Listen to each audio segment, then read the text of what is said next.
Cara setan menggoda seorang hamba sangatlah beragam. Beda jenis dan beda bidang, beda pula cara menggoda dan menghasutnya.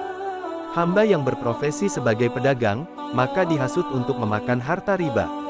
Kaum Hawa digoda agar mengenakan perhiasan yang diharamkan. Begitu pula dengan hamba yang saleh, maka setan akan menggoda mereka melalui pintu riya. Imam At-Tayyib rahimahullah mengatakan tentang riya, ia merupakan tipuan hawa nafsu dan intrik kejahatan yang paling berbahaya, ujian bagi para ulama, ahli ibadah dan mereka yang antusias bersemangat meniti jalan akhirat.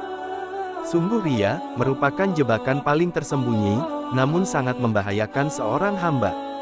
Disebutkan di dalam kitab Taisir Al-Aziz Al-Hamid, halaman 354. Riya, lebih menakutkan bagi orang-orang saleh daripada fitnah Dajjal. Bahkan, Nabi kita yang mulia Shallallahu Alaihi Wasallam khawatir bila riya ini akan menimpa para sahabatnya. Di dalam sebuah hadis yang diriwayatkan Abu Sa'id Al-Khudri radhiyallahu anhu, Nabi Shallallahu Alaihi Wasallam bersabda, "Maukah kalian kuberitahu tentang sesuatu yang menurutku lebih aku khawatirkan terhadap kalian daripada fitnah Al-Masih Ad-Dajjal?" Abu Sa'id berkata, para sahabat berkata, "Tentu saja."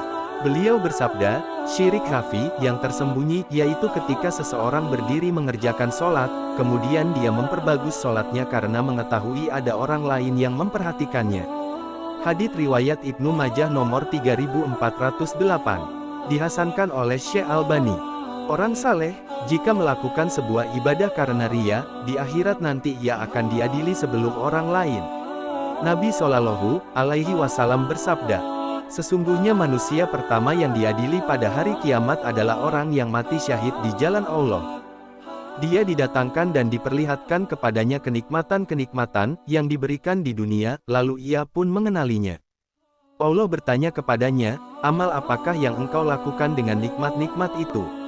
Ia menjawab, 'Aku berperang semata-mata karena engkau sehingga aku mati syahid.' Allah berfirman, 'Engkau dusta. Engkau berperang supaya dikatakan seorang yang gagah berani. Memang demikianlah yang telah dikatakan tentang dirimu.' Kemudian diperintahkan malaikat agar menyeret orang itu atas mukanya tertelungkup lalu dilemparkan ke dalam neraka. Berikutnya orang yang diadili adalah seorang yang menuntut ilmu dan mengajarkannya serta membaca Al-Quran. Ia didatangkan dan diperlihatkan kepadanya kenikmatan-kenikmatannya, maka ia pun mengakuinya. Kemudian Allah menanyakannya, 'Amal apakah yang telah engkau lakukan dengan kenikmatan-kenikmatan itu?' Ia menjawab, 'Aku menuntut ilmu dan mengajarkannya, serta aku membaca Al-Quran hanyalah karena engkau.' Allah berkata, 'Engkau dusta. Engkau menuntut ilmu agar dikatakan seorang alim yang berilmu, dan engkau membaca Al-Quran supaya dikatakan sebagai seorang qori, pembaca Al-Quran yang baik. Memang begitulah yang dikatakan tentang dirimu.' Kemudian diperintahkan malaikat agar menyeret atas mukanya dan melemparkannya ke dalam neraka. Berikutnya, yang diadili adalah orang yang diberikan kelapangan rezeki dan berbagai macam harta benda.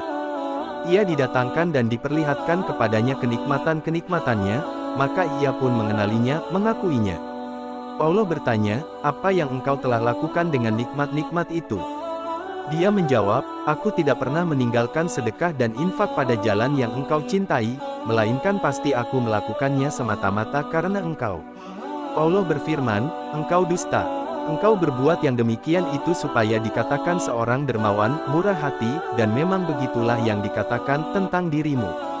Kemudian diperintahkan malaikat agar menyeretnya atas mukanya dan melemparkannya ke dalam neraka." Hadis riwayat Muslim nomor 1905. Renungkanlah hadis di atas wahai saudaraku. Sesungguhnya orang yang pertama kali diadili di akhirat nanti adalah mujahid, orang-orang yang gugur syahid di medan perang, penuntut ilmu dan orang yang rajin bersedekah. Jika niat mereka telah rusak, mereka semuanya akan diseret di atas mukanya ke dalam api neraka, padahal amalan yang mereka lakukan termasuk amalan-amalan yang paling agung di sisi Allah Ta'ala. Nauzubillahi min zalik.